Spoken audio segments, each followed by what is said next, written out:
आणि जाऊ झालं पाण्यानं काय शेतकऱ्यांचे नुकसान होईल, पण गाव वस्ती उठलं म्हणजे सोपं आहे का?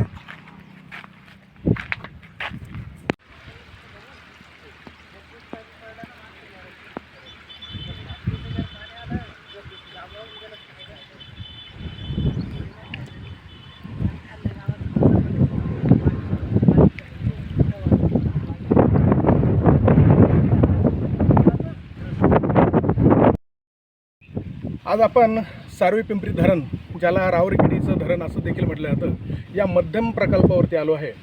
आणि आपण समोर पाहतोय मुख्य एस्टेटचा भाग आहे, जी सांडव्याची भिंत आहे. बऱ्यापैकी असलेली भक्कम असलेली भिंत आज मात्र तिचं खूप मोठं भंगार पडलेलं आपल्याला दिसतंय. की एकाच ठिकाणी तर असंख्य ठिकाणी अशा पद्धतीने ही जी मुख्य भिंत आहे ती जवळजवळ मोडकळीस आली पडण्याच्या त्या स्थितीमध्ये आहे.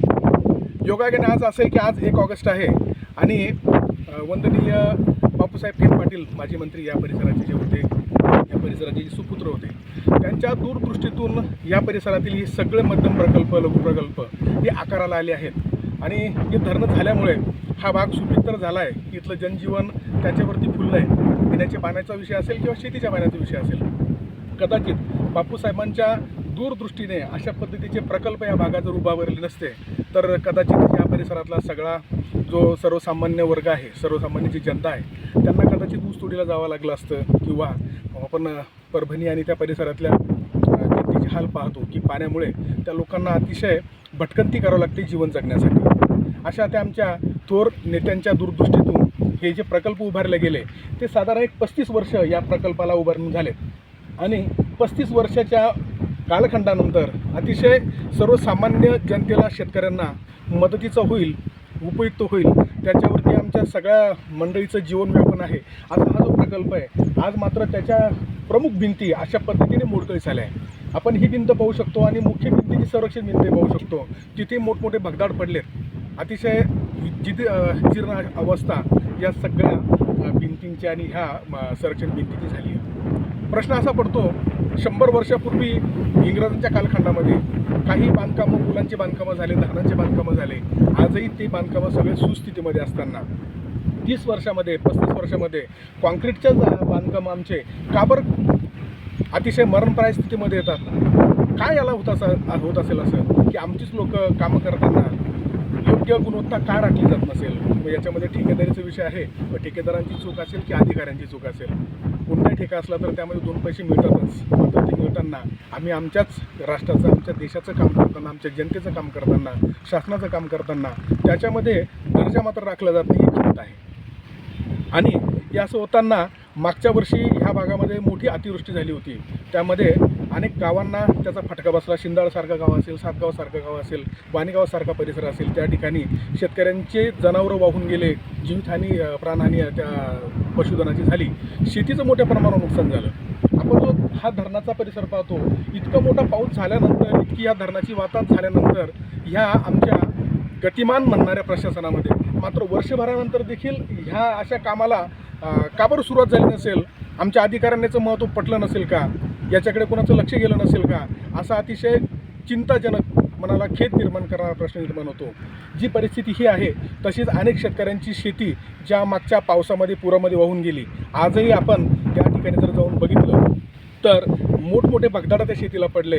कोणत्याही प्रकारचं सहाय्य, सरकारची मदत त्या ठिकाणी पोहोचली नाही. त्या ठिकाणी खरं म्हणजे त्या शेतकऱ्यांच्या त्या थडीचं बांधकाम तिथे होणं अपेक्षित होतं, तिथे मातीचा भराव अपेक्षित होता, आर्थिक मदत अपेक्षित होती. मात्र याच्यामधलं एक पाऊल देखील शासकीय पातळीवर पुढे पडलेलं आहे असं दिसत नाही. त्यामुळे एक सर्वसामान्य शेतकरी म्हणून, शेतकरी सेनेचा जिल्हाध्यक्ष म्हणून आम्हाला हा अतिशय मनाला वेदना देणारा असा विषय आहे. आमची ह्या निमित्ताने सरकारला आणि प्रशासनाला विनंती असेल की काही विषय असतात की सगळेच विषय कधी होत नसतात. मात्र ज्यावरती पूर्ण परिसराचं जीवनमान अवलंबून आहे, ज्याचा संदर्भ सगळा जीवन मरणाशी होऊ शकतो, अशा प्रश्नात देखील आम्ही इतकी दिरंगाई करत असो तर ते मात्र खूप चिंताजनक आहे, निषेधार्ह आहे. पाण्याचं जर आपण पाणी पुरवठ्यांचा विचार केला तर वाडी असेल, शेवाळा असेल, त्याचबरोबर सारवी पिंपरी असेल, शिंदाड असेल, अशा या 8-10 गावांचा पिण्याच्या पाण्याचा इथून उद्भव विहिरी आहेत. आणि त्या व्यतिरिक्त शेतीच्या पाण्याचा जर विचार केला तर इथून निघालेले जे कॅनॉल असतील त्याच्यावरती अनेक मोठ्या परिसरातली एक 4-5 गावाच्या शिवारातली शेती ह्या पाण्यावरती अवलंबून आहे. आणि हे पाणी जर या धरणामध्ये साचलेलं असलं तर पिण्याच्या पाण्याचा विषय असेल किंवा शेतीचा विषय असेल तर व्यवस्थितपणे चालू शकतो, अशी एकदम भूमिका आमच्या या मध्यम प्रकल्पाची या ठिकाणी आहे. किती गावांना या प्रकल्पाचा धोका होऊ शकतो?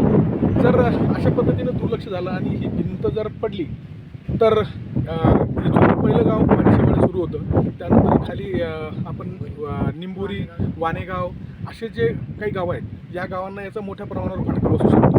मोठी घटना त्या ठिकाणी, मोठी हानी त्या ठिकाणी होऊ शकते, शेतमालाची पण होऊ शकते आणि जीवितहानी पण मोठ्या प्रमाणात होऊ शकते. कदाचित जर असा विषय होऊ नये, मात्र दुर्दैवाने जर घडला तर अनेक लोकांच्या जीवाशी हा विषय येऊ शकतो. काय सांगाल प्रशासनाला, काय विनंती? मी अगोदर सांगितल्याप्रमाणे तेच की अशा विषयावर आमच्यासारख्यांनी बोट दाखवण्याची गरज पडली नाही पाहिजे.